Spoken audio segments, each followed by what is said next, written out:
Hello students, lecture number 22 start करेंगे हम लोग।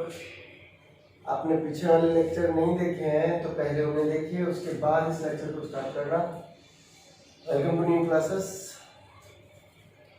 आज हम डिस्कस करेंगे एक इम्पोर्टेंट डेरिवेशन की। जैसा कि मैंने आपको पहले भी बताया था, दर्पण सूत्र को हम लोग दो तरीकों से कर सकते हैं सॉल्व।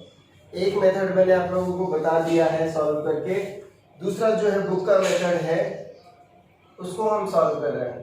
दूसरा जो है वो बुक का मेथड है उसको सॉल्व कर रहे हैं। देखो, दो बार डेरिवेशन बताने से आपको एक चीज समझ में आएगी कि आपको करना क्या है। वो स्टेप समझ में आएंगे कि हमें करना क्या है, हम इजीली उस चीज को फिर सॉल्व कर सकते हैं। Okay, lecture number 22। ओके, इससे पहले मैं आपको थोड़ा सा रिवाइज करवा देता हूँ पिछला वाला। देखिए, हमने दर्पण से प्रतिबिंब बनाने के नियम देखे थे। वो नियम कैसे कैसे थे अपने पास में? वो नियम कैसे थे? देखिए, अवतल दर्पण, एक किरण जो समांतर जाती है वो किससे होकर गुजरेगी? फोकस बिंदु से। क्लियर? जो फोकस बिंदु से होकर आती है, जो फोकस बिंदु से होकर आती है वो कैसे हो जाती है? समांतर। जो फोकस बिंदु से होकर आती है वो कैसे हो जाती है? समांतर। जो ध्रुव से जिस कोण पर आपतित होगी उसी कोण से परावर्तित होगी। ओके, यानी ये कोण क्या होते हैं? समान होते हैं। चौथा, वक्रता केंद्र से आएगी उसी पथ से वापस लौट जाएगी। ये सेंटर हो गया। चारियां थे। समांतर आएगी, किससे जाएगी? फोकस बिंदु से। फोकस बिंदु से आएगी, समांतर हो जाएगी। क्लियर है? ध्रुव के साथ जिस कोण पर आएगी उसी कोण से जाएगी। वक्रता केंद्र से आएगी तो वक्रता केंद्र से ही जाएगी। मैंने नियम में ये भी बता दिए थे कि प्रतिबिंब कैसे बनता है उसके बाद में। ओके, अब मैं यहाँ से डिस्कस करने वाला हूँ बुक का मेथड और दर्पण समीकरण, दर्पण सूत्र को स्थापित करने वाला बुक का मेथड। थोड़ा ध्यान देना, बोर्ड एग्जाम में आपको इसी मेथड से इसको सॉल्व करना है। बोर्ड एग्जाम में आपको इसी मेथड से इसको सॉल्व करना है।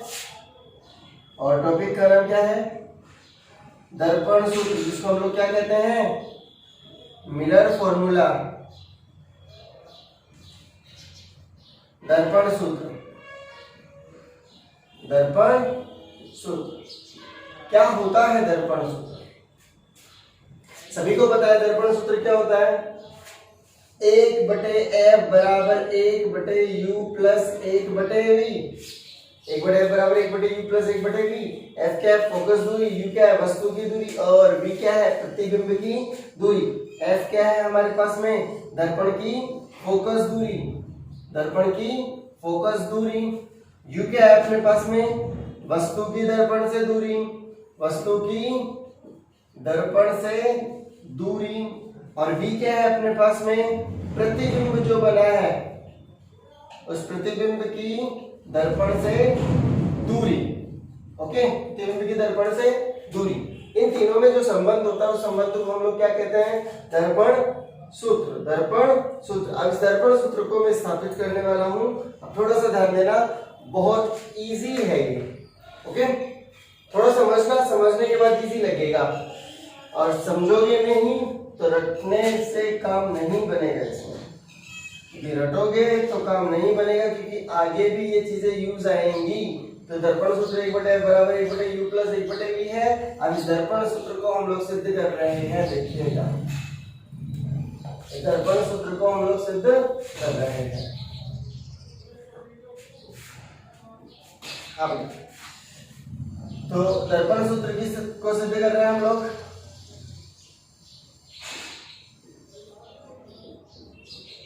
उपपत्ति सिद्ध कर रहे हैं। कैसे है? तो पहली चीज यहाँ पे हम चित्र बना रहे हैं, ध्यान देना। ये हमारे पास में अवतल दर्पण है। थोड़ा उधर बना लेता हूँ इस चित्र को।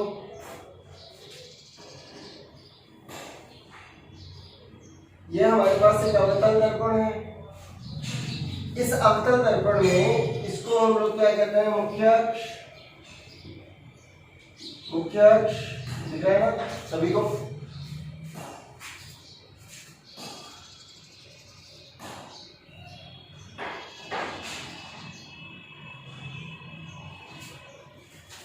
मुख्य अक्ष। मान लीजिए ये हमारे पास है वस्तु, वस्तु का नाम है ए बी, वस्तु का नाम क्या है ए बी, वस्तु का नाम क्या है ए बी। आगे देखना यहां से, ये एक समांतर किरण गई, ये समांतर किरण किससे जाएगी बताइए, फोकस बिंदु से। ये क्या है इसका फोकस बिंदु, इस बिंदु को क्या नाम दिया एन। क्लियर है? तो ये वस्तु है ना, ये क्या है वस्तु। अब मान लीजिए दूसरी किरण हम लोग ले रहे हैं और दूसरी किरण हमने कहां से भेजी, फोकस बिंदु से। दूसरा नियम क्या हो जाएगी समांतर, क्या हो जाएगी समांतर। जहां काटेगी वहां पर क्या बनेगा बी डैश, इसके लंब रेखा खींच दी हमने, क्या बन गया ए डैश। तो क्या कहेंगे प्रतिबिंब। ए डैश बी डैश क्या है प्रतिबिंब, ए बी क्या है वस्तु। इस पॉइंट को बोला एन, इसको बोला हमने पी, इसको बोला हमने पी। समझ में आई सभी को बात। एक एन पॉइंट माना, एक एन पॉइंट माना। ए डैश बी डैश क्या है प्रतिबिंब, ए बी क्या है वस्तु की दूरी। वस्तु की दूरी क्या होगी एपी, वस्तु की दूरी दर्पण से क्या होगी एपी। एपी को हम लोगों ने क्या बोला यू, एपी को हम लोगों ने क्या बोला यू। फोकस दूरी हो गई है एफपी। ए डैश पी दूरी क्या होगी, ए डैश पी दूरी क्या होगी बताइए प्रतिबिंब, प्रतिबिंब की दूरी क्या होगी डी।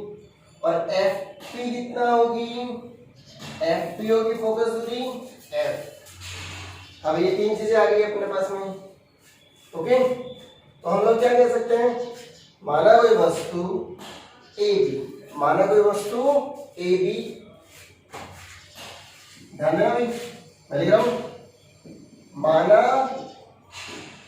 कोई वस्तु ए बी, ए बी अवतल दर्पण, अवतल दर्पण, अवतल दर्पण के सामने, अवतल दर्पण के सामने u दूरी पर स्थित है, u दूरी पर स्थित है, u दूरी पर स्थित है। कितनी दूरी पर स्थित है u दूरी पर। इसका प्रतिबिंब, इसका प्रतिबिंब, इसका प्रतिबिंब दर्पण से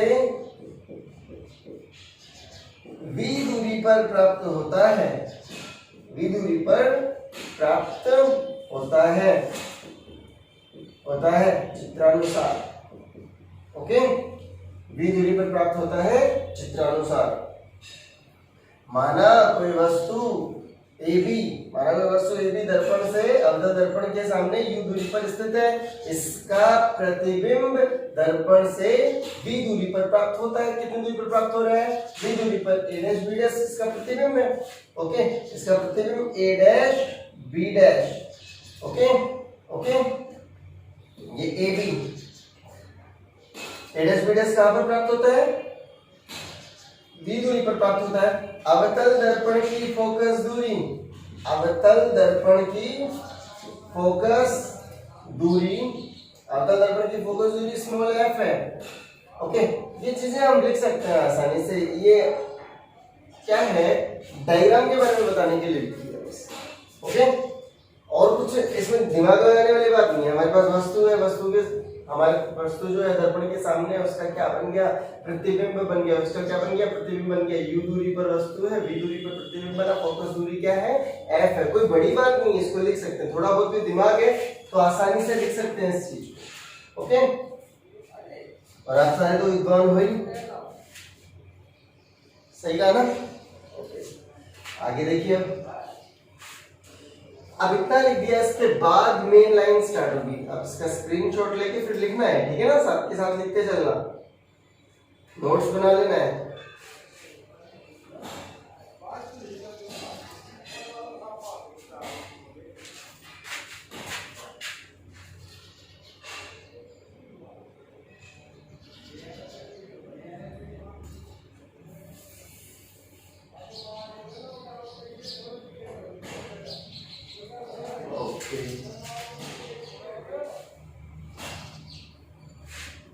बात समझ में आ गई सभी को?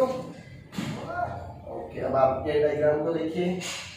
अब यही चीज अब मैं कह रहा हूं यहां से बड़ी इंपॉर्टेंट बात, ध्यान देना, इसके बिना ये डेरिवेशन सॉल्व नहीं होगा।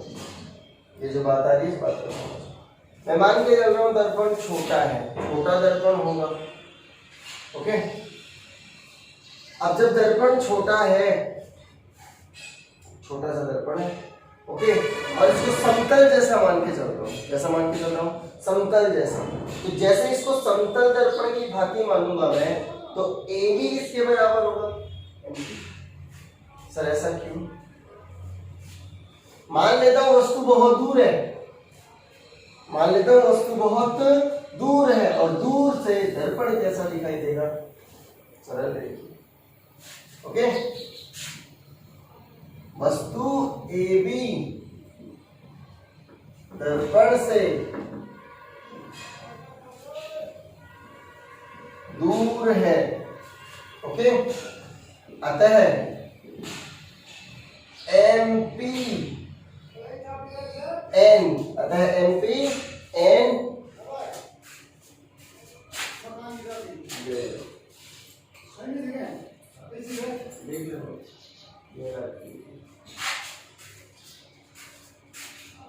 हाँ मुझे ध्यान देना, सॉरी, अतः एम पी एन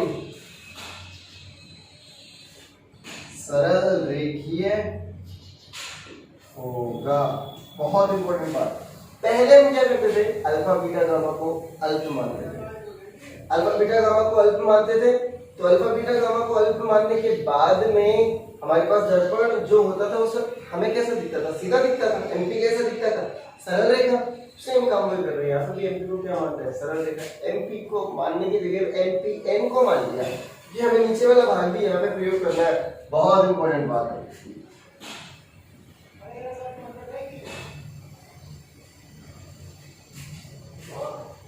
डायरेक्ट खोल दे ना,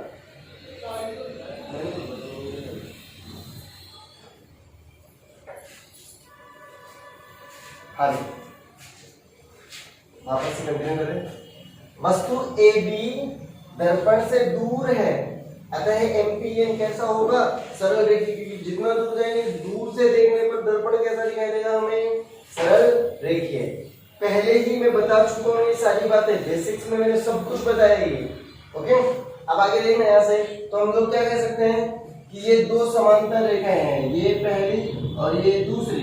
ओके, इन दोनों के बीच में ये लंबवत है, ये लंबवत है 90 डिग्री, ये भी 90 डिग्री, और ये हमें पता है 90 डिग्री है, वो अपने आप ही क्या होगा? 90 डिग्री चतुर्भुज बन रहा है ना ये।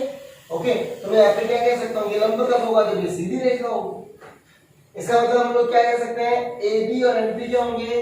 बराबर। इसलिए अतः ए बी किसके बराबर होगा?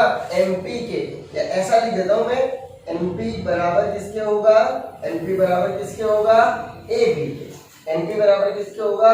ए बी के। ऐसे ही नीचे देखिए, ये लंब ये भी लंब होगा, सीधा होगा ना। इसका मतलब हम लोग क्या कह सकते हैं?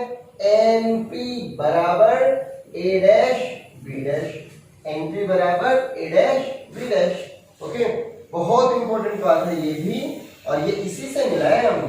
इसको बोल दीजिए समीकरण नंबर 1, इसको बोल दीजिए समीकरण नंबर 1। मैं एक स्टेप को क्लियर कर रहा हूँ, इससे पहले वाला जो डेरिवेशन कर रहा था आप उसको समझने के तरीके से ध्यान रखो। आप सूत्र भी नहीं भूलोगे, आपको स्टेप भी पता होंगे सारे के सारे, और वो आगे भी यूज आएगा, इसलिए उसको बताया मैंने, लेकिन बोर्ड में आपको इसी से सॉल्व करना है। ओके, तो नॉर्मल सी बात है। पहले क्या बोला मैंने आपको? वस्तु रखी हुई है दर्पण के सामने u दूरी पर, उसका प्रतिबिंब v दूरी पर बना, फोकस दूरी कितनी है? f है। फोकस दूरी कितना है? f है। ओके, अब आगे देखिए, वस्तु ए बी जो है हमारे पास में वो दर्पण से दूर है, अतः एमपीएन कैसा दिखेगा हमको? सरल रेखीय दिखेगा।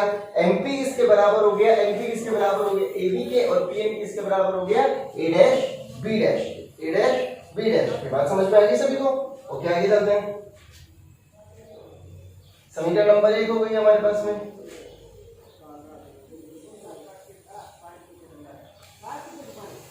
अभी ध्यान देना, अब आगे देखिए यहां से। अब आप डिस्कस करेंगे, बहुत इंपॉर्टेंट चीज यहाँ पे। लेकिन अब आपको रटने वाला या फिर ऐसा कुछ मतलब सेट नहीं मिलेगा। बस यदि आपको ये एक अभी लाइन बनाई थी ना मैंने, जो लिखा था वो समझ में आ गया, तो कुछ नहीं रखना है। आप यहाँ पे इसको सरल रेखा मान रहे हो, ये हमारे पास में पहला त्रिभुज हो गया, इस त्रिभुज को ले रहा हूं मैं इसको, और इसके सामने ये हो गया दूसरा त्रिभुज, इस त्रिभुज को ले रहा हूं। ध्यान देना भाई, त्रिभुज ए एफ बी में, त्रिभुज ए एफ बी में, देखिए त्रिभुज ए एफ बी में, त्रिभुज ए एफ बी देख रहा हूं एक तो मैं। अच्छा, इस त्रिभुज में देखिए ये कोण किसके बराबर होगा, ये इसके बराबर होगा।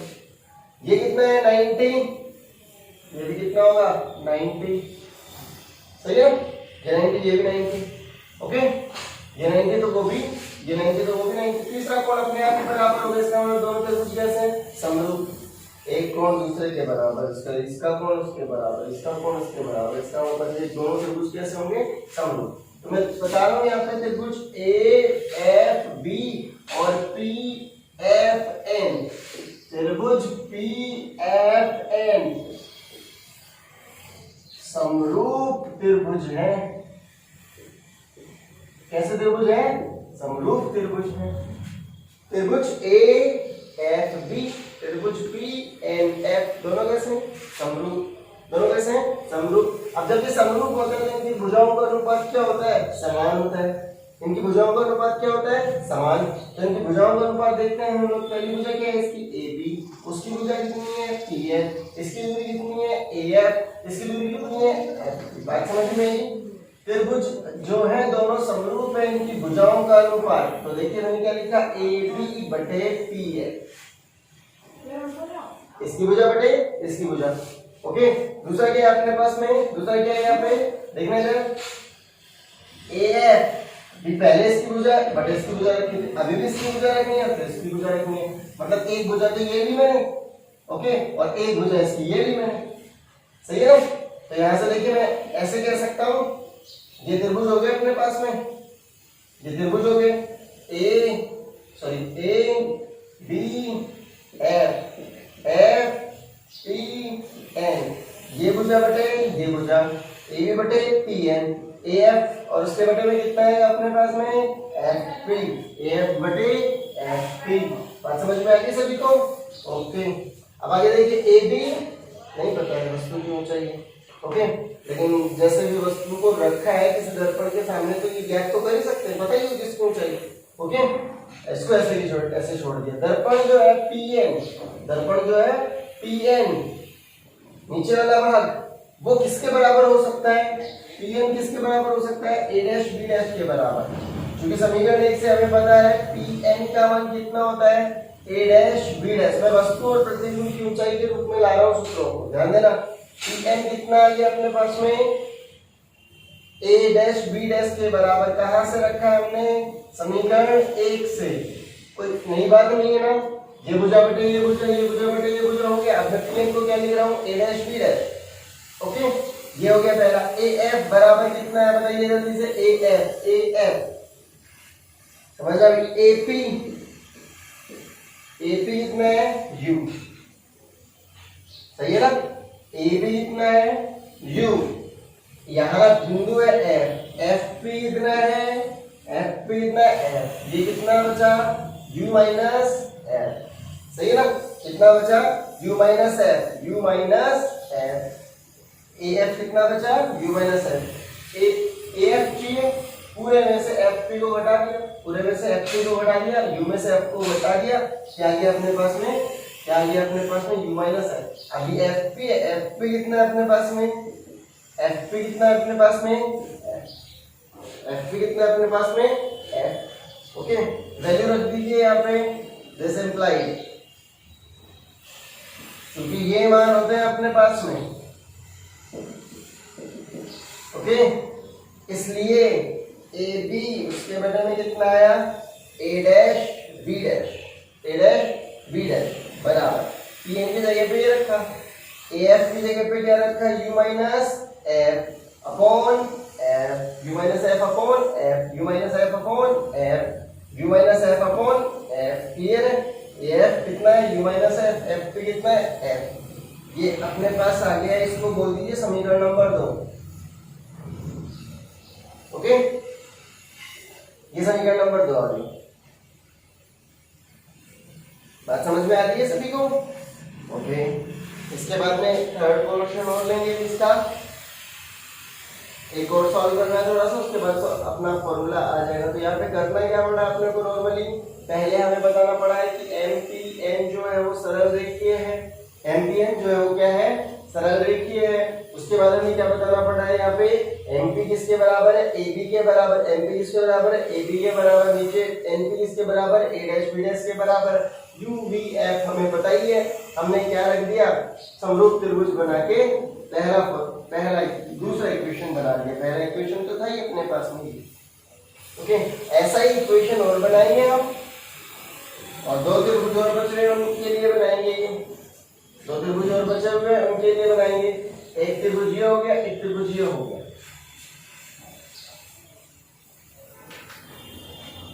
अब आगे देखिए,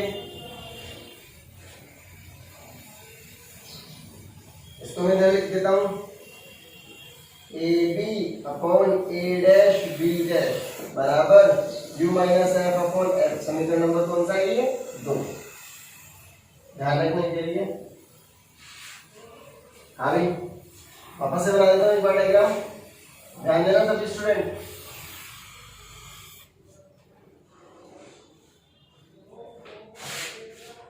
तो बेसिकली हम लोग बात कहां से कर रहे हैं? ध्यान देना कि हमारे पास जो दर्पण है, अवतल दर्पण है, ये मुख्य अक्ष है, मुख्य अक्ष है बी। ये वस्तु है, वस्तु का नाम क्या है? A B.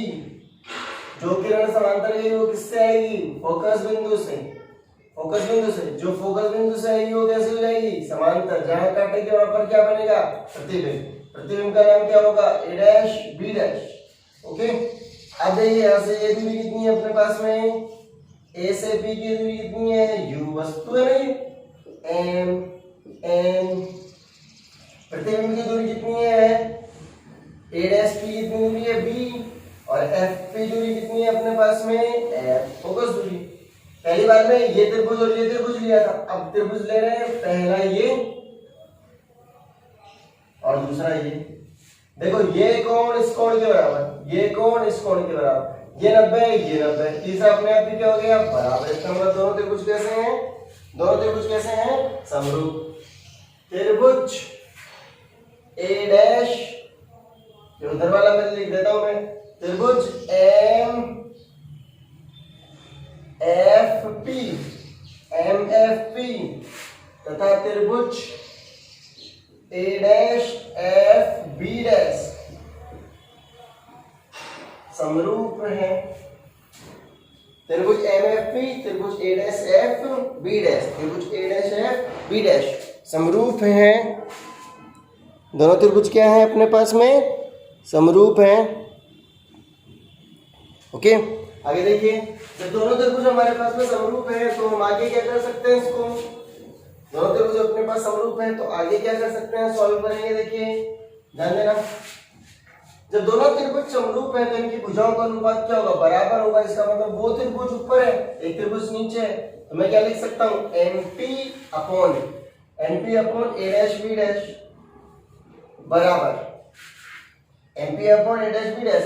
इसकी भुजाएं कितनी है? एफ पी, उसकी भुजाएं कितनी है? एफ पी, इसकी भुजाएं कितनी है? ए dash F, A dash F. Okay, तो मैंने क्या लिखा? देखिए ए डैश लिखा, ये पी लिखा और ये एफ लिखा। ये एफ पी कितनी दूरी है अपने पास में? एफ।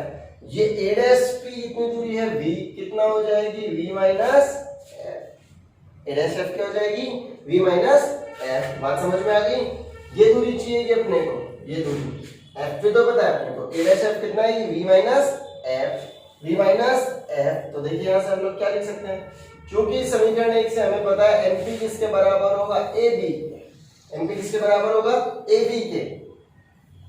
एफ पी किसके बराबर होगा? एफ के। और ए डैश एफ किसके बराबर होगा? वी माइनस एफ के। तो ये हमें कहां से मिला है?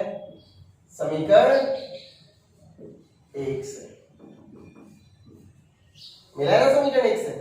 अब ये वैल्यू मैं इसमें पुट कर रहा हूं, इसमें रख रहा हूं वैल्यू, तो हमें क्या मिलने वाला है? देखिए यहां से एमपी की जगह पे ए बी रख दिया, A B upon A dash B dash, A B upon A dash B dash बराबर बराबर एफ पी कितना है? एफ है, अपॉन ये कितना है? वी माइनस एफ है। ओके, अब यहां से आगे चलते हैं, F upon V minus F हो गया, ये बन गया इक्वेशन नंबर 3। अब देखिए समीकरण 2 को देखिए और समीकरण 3 को देखिए। समीकरण 2 और 3 को देखोगे तो पहला जो लेफ्ट हैंड साइड है दोनों में क्या है? A B upon A dash B dash, A B upon A dash B dash, A B upon A dash B dash. और इधर क्या है? राइट में एक में यू और एफ है और एक में क्या है? वी और एफ। दोनों को क्या कर दीजिए? बराबर सॉल्व हो गया। ओके, ध्यान देना, मैं इसी क्या कर रहा हूं, इसको सॉल्व डायग्राम बनाना सीख गए सभी। तो यहां से ध्यान देना, समीकरण 2 और 3 को देखिए। समीकरण 2 और 3 में दोनों चीजें हैं अपने पास में। 2 और 3 से लेफ्ट में क्या है? A B upon A dash B dash, यहां पे भी दिख रहा है सभी को, A B upon A dash B dash, A B upon A dash B dash, दोनों क्या है? बराबर है। इसका मतलब देखिए समीकरण 2 और 3 से हम लोग क्या लिख सकते हैं? F upon V minus F, इससे लिखा, और उससे क्या लिखा? बराबर U minus F upon F, और जरूर गुणा करो एफ स्क्वायर। ओके, यू को इसको उधर में देंगे तो क्या आएगा? U minus F into V minus F. Okay, U को वी से गुणा कर U into V.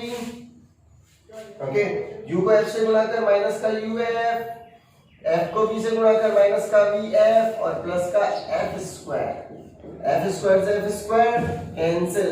Okay, F square से एफ स्क्वायर कैंसिल, इन दोनों को इधर ला रहा हूं, वी एफ आ गया प्लस यू एफ हो गया बराबर यू इंटू वी, बराबर यू इंटू वी।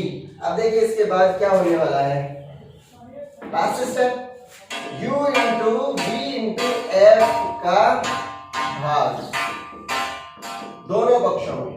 ऐसा क्या है, हमें पता ही चला गया कि हमें तो बटे में लाना है, तो u into V into F का भाग क्या है? क्योंकि दो दो सब में, तो देख क्या है? v into F upon u into V into F plus u into F upon u into V into F बराबर u into V upon u into V into F. देख क्या बचा? ये v f cancel, 1 by u प्लस 1 by v is equal to 1 by f। इसी को कहते हैं दर्पण सूत्र। इसी को क्या कहते हैं हम लोग? दर्पण सूत्र। समझ में आ गई सभी को बात? ओके, क्लियर है ये बात? अब इसको आप लिखेंगे नोट्स की फॉर्म में, रिवाइज करवा दूंगा मैं आपको ये। Thank you.